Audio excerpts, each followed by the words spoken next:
¿Alguna vez te has preguntado por qué, antes de derramar su unción sobre nuestras vidas, Dios nos somete a pruebas que parecen insuperables? ¿Por qué a veces sentimos que el camino hacia el propósito que Dios tiene para nosotros está lleno de obstáculos y desafíos que ponen a prueba nuestra fe y obediencia? Hoy te invito a descubrir la única prueba que Dios exige antes de liberarnos hacia nuestro destino. Una prueba diseñada no para destruirnos, sino para refinarnos y fortalecernos. A lo largo de este mensaje exploraremos juntos cómo Dios utilizó pruebas en la vida de grandes hombres y mujeres de la Biblia, desde Abraham hasta Job, para preparar sus corazones y moldear su carácter. Veremos cómo la obediencia total y la confianza inquebrantable en Dios son claves para experimentar su unción y cumplir el propósito que tiene para cada uno de nosotros. Antes de comenzar, te invito a que participes activamente declarando tu fe. Deja esta frase en los comentarios. Señor, hoy elijo obedecerte y confiar plenamente en ti. Amén. Al hacerlo, estarás dando un paso de fe, abriendo tu corazón para que Dios obre en tu vida de manera poderosa. Escribe esta declaración y prepárate para descubrir cómo Dios puede transformar tus pruebas en testimonios. Comencemos. Número 1. Génesis 22, versículo 2. El sacrificio supremo, la prueba definitiva de fe y obediencia de Abraham. Imagina a Abraham, un hombre ya avanzado en años, que finalmente tiene en sus brazos a Isaac, el hijo de la promesa. Un hijo por el que esperó décadas, el milagro que Dios le había prometido. Pero un día, Dios le pide algo inimaginable. Toma a tu hijo, tu único, a quien amas, y ofrécelo en sacrificio. ¿Te puedes imaginar el peso de esas palabras? No cualquier hijo, no cualquier sacrificio. Isaac, el hijo de su vejez, el hijo que simbolizaba la fidelidad de Dios, y Dios le pide que lo entregue. En ese momento, Abraham enfrenta la prueba definitiva de su fe. Dios no le está pidiendo una tarea sencilla, le está pidiendo lo más preciado. Y eso es lo que a menudo Dios hace con nosotros.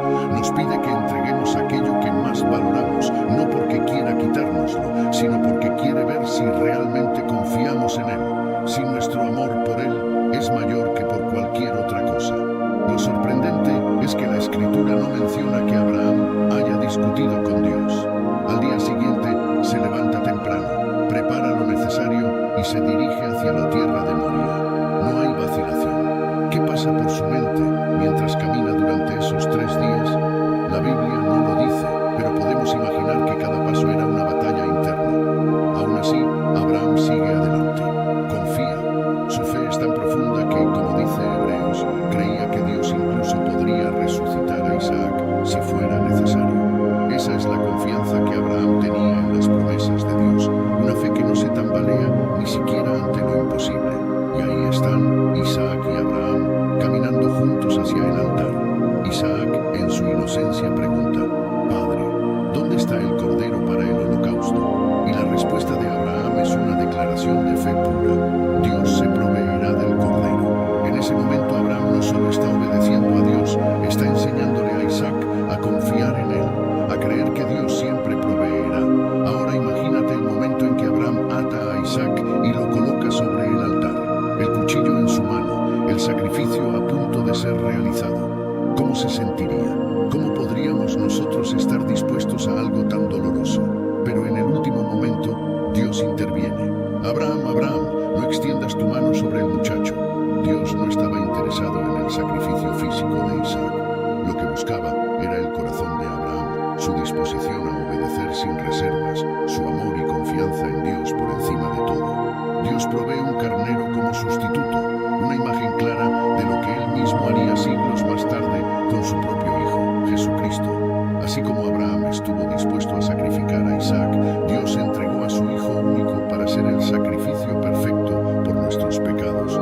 Es un recordatorio de que Dios siempre provee, pero también de que su amor por nosotros es tan grande que no escatimó en entregar a su propio Hijo. La obediencia de Abraham no solo cambió su vida, sino que dejó un legado. Su fe es citada en el Nuevo Testamento como un ejemplo para todos los creyentes. Santiago dice que Abraham fue justificado por sus obras cuando ofreció a Isaac en el altar, mostrando que la fe genuina siempre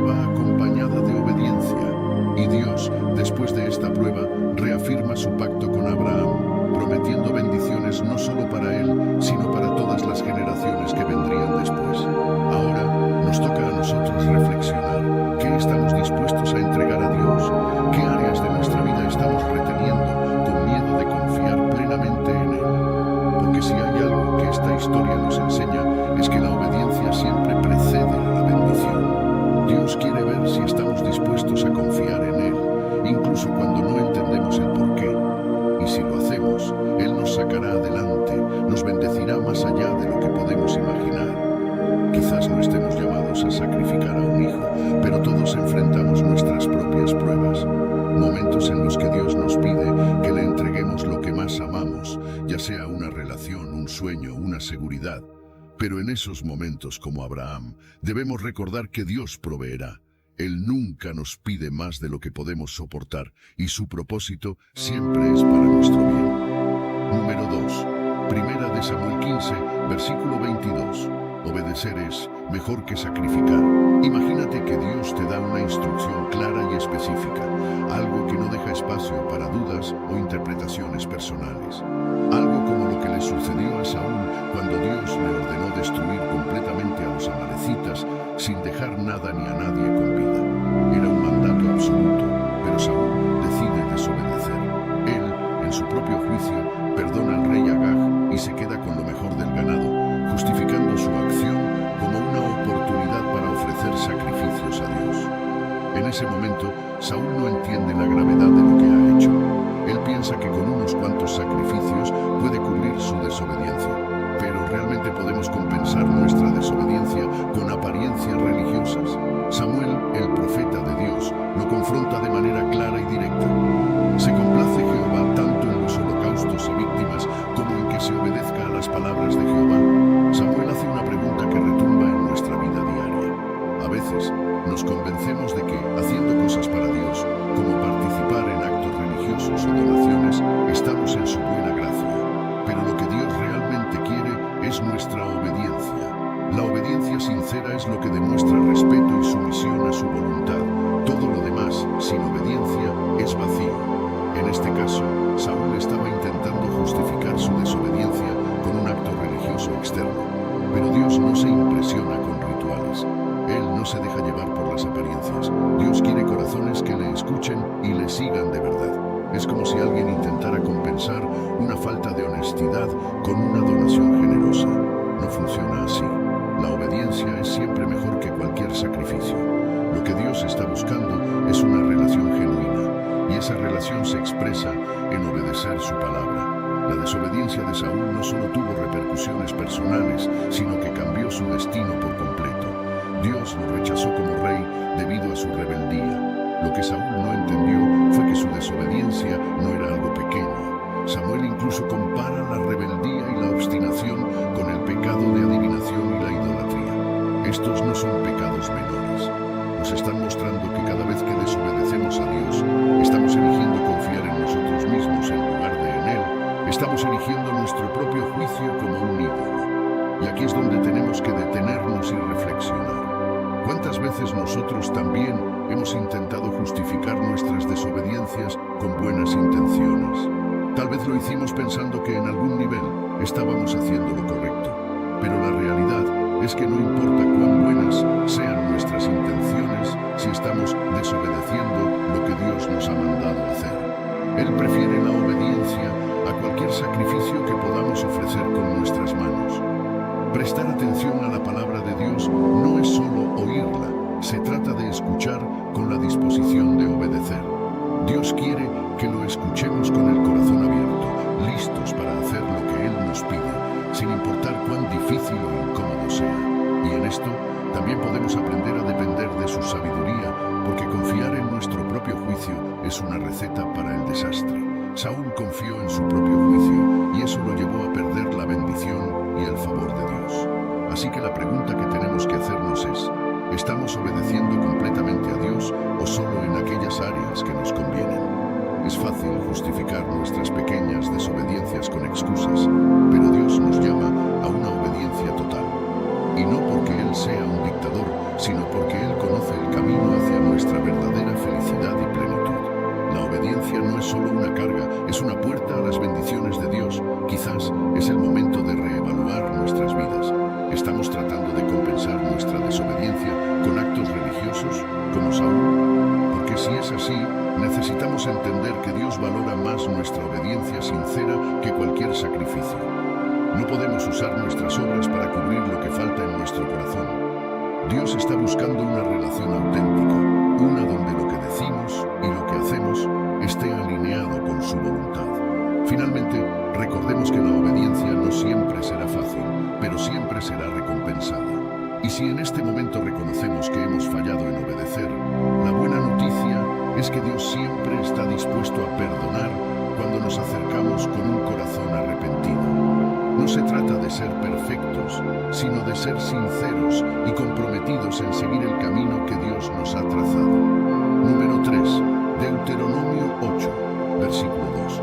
Y te acordarás de todo el camino por donde te ha traído Jehová tu Dios estos 40 años en el desierto, para afligirte, para probarte, para saber lo que había en tu corazón, si habías de guardar o no sus mandamientos. El desierto, ese lugar árido, solitario, donde parece que todo está en contra de ti. ¿Alguna vez has sentido que estás en tu propio desierto? A veces, nuestras vidas pueden parecer como ese viaje de 40 años que Israel vivió, caminando por un terreno hostil, enfrentando carencias y a menudo preguntándonos, ¿por qué estoy aquí? ¿Qué está haciendo Dios? Pero lo que muchas veces olvidamos es que Dios tiene un propósito en cada uno de esos momentos difíciles. Él utiliza el desierto para moldear, para transformar y para probar lo que realmente hay en nuestro corazón. Dios llevó a Israel al desierto para afligirlos y probarlos. Y esa aflicción no fue porque Él disfrutara del sufrimiento de su pueblo, sino porque era necesario. En el desierto, todo aquello que está oculto en lo más profundo de nuestro ser sale a la luz. Las pruebas revelan las verdaderas motivaciones de nuestro corazón. Cuando todo va bien, es fácil decir que confiamos en Dios, que le obedecemos, pero es en el desierto donde realmente se pone a prueba nuestra fe. ¿Guardaremos sus mandamientos cuando las cosas no salen como esperamos?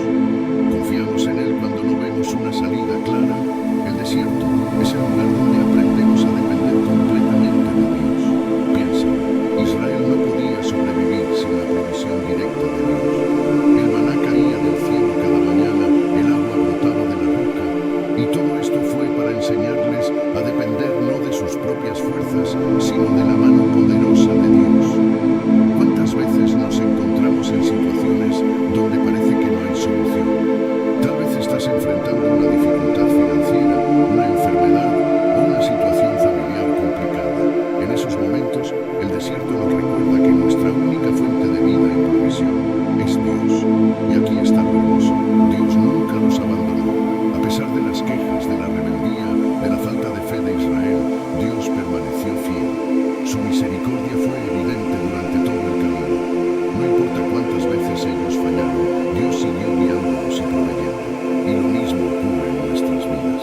A veces caemos, dudamos, nos quejamos, pero Dios sigue siendo fiel. Él está allí, en medio de nuestras pruebas, trabajando en nosotros, moldeándonos para su propósito. Dios les dijo a los israelitas que debían recordar todo el camino por donde los había llevado. ¿Por qué? Porque la memoria es clave en nuestra fe. Recordar las veces que Dios nos ha sostenido en el pasado nos da la fuerza para enfrentar el presente y el futuro. Cada experiencia en el desierto tiene una lección. Reflexionar sobre lo que hemos aprendido en esos tiempos difíciles nos ayuda a no cometer los mismos errores y nos prepara para las bendiciones que Dios tiene por delante. El desierto también es un lugar donde se prueba nuestra obediencia. Dios no busca solo actos externos, Él busca corazones obedientes. La verdadera obediencia es aquella que se mantiene firme incluso en tiempos de escasez, cuando no es fácil, cuando las circunstancias nos invitan a dudar. El desafío es seguir confiando, seguir obedeciendo, aun cuando no vemos el final del camino. Y es esa obediencia la que nos prepara para la tierra prometida, para las bendiciones que están por venir. El desierto humilla, nos hace darnos cuenta de nuestra fragilidad, de nuestra necesidad absoluta de Dios. Nos muestra que no podemos hacerlo solos, y eso es algo bueno, porque la humildad nos abre a recibir más de Dios. Nos enseña a depender de su gracia, a buscar su dirección en todo lo que hacemos. El orgullo es lo que nos lleva a alejarnos de Dios, pero el desierto destruye ese orgullo y nos acerca más a Él. Tal vez hoy te encuentres en tu propio desierto. Puede que sea un tiempo difícil, donde sientes que Dios está lejos, pero quiero animarte a ver ese tiempo como una oportunidad de crecimiento. Dios no te ha olvidado. Él está trabajando en ti, probando tu corazón y preparando algo grande. Recuerda cómo Dios te ha sostenido en el pasado. Si lo hizo antes, lo hará de nuevo. Mantén la fe, sigue obedeciendo y confía en que este desierto no es el final, es solo el comienzo de algo más grande que Dios tiene para ti. Las pruebas no son eternas. El desierto no es tu hogar permanente. Es solo una escuela, un lugar de preparación. Y cuando el tiempo sea correcto, Dios te llevará a la tierra prometida, a un lugar de abundancia, de bendiciones, donde podrás ver con claridad todo lo que Él ha estado haciendo en tu vida. Así que confía en el proceso y recuerda que las pruebas son temporales, pero el fruto que producen es eterno. Número 4. Juan 14, versículo 15. El amor que se demuestra, la obediencia como expresión de amor a Dios. El amor no es solo un sentimiento o una emoción pasajera. El amor se demuestra con acciones. Jesús mismo nos enseñó esto de manera clara cuando dijo: si me amáis, guardad mis mandamientos. ¿Qué significa esto para ti y para mí? Significa que nuestra relación con Dios no se basa únicamente en palabras bonitas o en gestos simbólicos, sino en una obediencia sincera que surge del corazón. Amar a Jesús implica, inevitablemente, obedecerle. No es un peso que llevamos sobre los hombros, sino una expresión natural de nuestro amor por Él. Cuando realmente amas a alguien, quieres agradarle, ¿verdad? Deseas hacer cosas que le hagan sonreír, que demuestren tu cariño y respeto. Con Jesús es lo mismo. Cuando le amamos de verdad, nuestra obediencia no se siente como una obligación forzada, sino como un placer. Es la respuesta natural de alguien que ha sido tocado por el amor de Dios. Y esta obediencia no es solo para cumplir con un conjunto de reglas, es una obediencia que nos conecta más profundamente con Jesús, nos acerca a Él y fortalece nuestra comunión diaria con Él. Los mandamientos de Jesús se resumen en dos grandes pilares: amar a Dios con todo nuestro corazón y amar a nuestro prójimo como a nosotros mismos. En esos dos mandamientos se encuentra la clave para vivir una vida plena, una vida que realmente refleja el carácter de Dios. No se trata solo de actos grandiosos, sino de pequeños gestos cotidianos. A veces pensamos que la obediencia es solo para las grandes decisiones, pero en realidad se vive en las cosas simples, en cómo tratamos a los demás, en cómo respondemos a las dificultades, en cómo reflejamos el amor de Dios en cada interacción. Jesús nos promete algo extraordinario si le amamos y le obedecemos. Promete manifestarse a nosotros de una manera especial. ¿Te imaginas lo que sería experimentar la presencia de Jesús de forma tan tangible en tu vida? No es una promesa vacía, es una realidad para aquellos que eligen vivir según sus mandamientos. Y no solo eso, Él también prometió enviarnos al Espíritu Santo, el Consolador. El Espíritu Santo es quien nos ayuda, nos guía y nos capacita para obedecer a Dios, porque sabemos que en nuestras propias fuerzas sería imposible. La obediencia nos abre la puerta a una comunión más profunda con Dios. Jesús dice que si le amamos y guardamos sus mandamientos, el Padre y Él vendrán a habitar con nosotros. No hay mayor bendición que saber que Dios está con nosotros, que vive en nuestro corazón y que cada paso que damos está guiado por su presencia. Esta es la recompensa de la obediencia, una relación íntima, constante y viva con nuestro Creador. Pero aquí hay algo importante: obedecer por amor es muy diferente a obedecer por obligación. El legalismo busca cumplir reglas para ganar el favor de Dios, pero el amor ya sabe que somos amados por Dios y obedece como respuesta a esa gracia. Obedecemos no para ser amados, sino porque ya somos amados. Es una diferencia radical que cambia todo. El amor nos libera del peso de la ley, haciéndonos desear obedecer con gozo, sabiendo que lo hacemos para agradar a aquel que nos ha amado primero. Obedecer a Jesús no siempre es fácil. Vivimos en un mundo que muchas veces va en contra de los principios que Él nos enseñó. Las tentaciones están por todas partes y a menudo... Hubo un tiempo en la historia de la humanidad cuando la muerte no llegaba tan pronto. Un tiempo cuando los padres veían crecer no solo a sus hijos, sino también a los hijos de sus hijos y a los hijos de los hijos de sus hijos. Un tiempo cuando un hombre podía contemplar el amanecer durante 900 años consecutivos. Esto no es una fábula ni una leyenda inventada por culturas antiguas. Esto está registrado en las páginas sagradas de la Escritura, en el libro de Génesis, donde encontramos algo que desafía nuestra comprensión moderna: la longevidad extraordinaria de los patriarcas antediluvianos.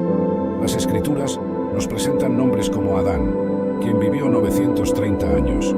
Set, su hijo, alcanzó los 912 años. Enós llegó a los 905 años. Cainán vivió 910 años. Mahalaleel alcanzó 895 años.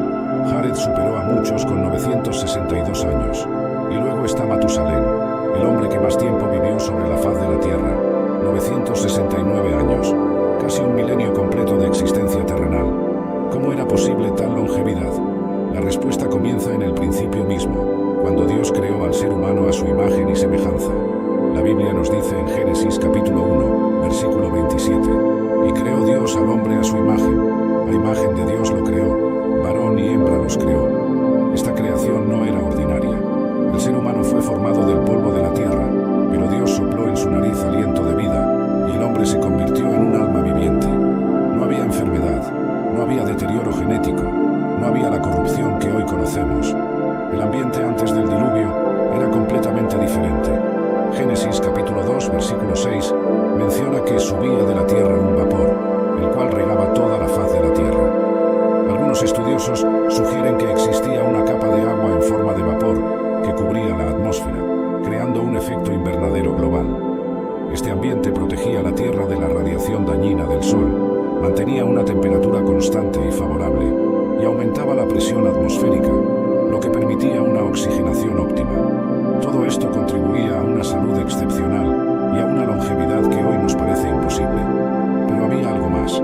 El código genético humano estaba intacto, sin mutaciones, sin errores de copia celular, sin las corrupciones que se fueron acumulando generación tras generación. Cada célula se reproducía con precisión perfecta. El sistema inmunológico funcionaba con eficiencia absoluta. El cuerpo humano era una máquina biológica diseñada para durar, para resistir, para continuar. Sin embargo, esta longevidad no era solo una cuestión biológica. Había un propósito divino detrás de ella. Dios estaba permitiendo que la humanidad se multiplicara, que llenara la tierra, que estableciera civilizaciones. Cada patriarca tenía siglos para acumular sabiduría, para enseñar a las generaciones siguientes, para transmitir el conocimiento de Dios. Imagínese tener a su bisabuelo vivo y poder escuchar directamente de él las historias sobre Adán, sobre el jardín del Edén, sobre cómo era la tierra antes de la caída. Esta longevidad también servía como testimonio. Cada año que pasaba era una evidencia de la paciencia de Dios, de su misericordia extendida. Metusalén, cuyo nombre significa «cuando él muera, vendrá el juicio», vivió hasta el mismo año del diluvio. Su vida extraordinariamente larga fue una advertencia constante, un recordatorio viviente de que el juicio de Dios estaba llegando, pero que aún había tiempo para arrepentirse. Las Escrituras nos muestran que estos hombres no solo vivían mucho tiempo, sino que también permanecían fértiles durante siglos. Génesis capítulo 5 describe cómo cada patriarca engendró hijos e hijas durante cientos de años. Esto significaba que la población crecía exponencialmente. En pocos siglos, la tierra estaba poblada por millones de personas, todas descendientes de Adán y Eva. Pero con el tiempo, algo comenzó a cambiar, no de inmediato, sino gradualmente, como una sombra que se extiende lentamente al atardecer. La maldad comenzó a multiplicarse en el corazón de los hombres. La violencia se extendió por la tierra. La corrupción moral alcanzó niveles que clamaban al cielo. Y fue en este contexto, en medio de una humanidad que se había apartado completamente de su Creador, que Dios pronunció palabras que cambiarían para siempre el destino de la raza humana. Génesis capítulo 6, versículo 3, registra estas palabras solemnes. Y dijo Jehová: «No contenderá mi espíritu con el hombre para siempre, porque ciertamente él es carne, mas serán sus días 120 años». Este versículo es breve, pero contiene profundidades teológicas, proféticas y prácticas que han intrigado a estudiosos durante milenios. ¿Qué significaba exactamente esta declaración? ¿Era un ultimátum antes del diluvio? ¿Era una limitación permanente de la vida humana? ¿O era ambas cosas? Para entender completamente este misterio, necesitamos sumergirnos en el contexto histórico y espiritual de esa época. necesitamos comprender qué estaba sucediendo en la tierra que provocó tal decreto divino. Porque esta limitación no fue arbitraria, no fue un capricho de Dios, fue una respuesta directa a condiciones específicas que se habían desarrollado en el mundo antediluviano. Y estas condiciones tenían que ver no solo con la conducta humana, sino también con algo más oscuro, más perturbador, algo que involucraba la mezcla entre lo celestial y lo terrenal de una manera que nunca debió ocurrir. El mundo antes del diluvio no era simplemente un lugar donde la gente vivía más tiempo, era un escenario donde se estaba desarrollando un conflicto espiritual de proporciones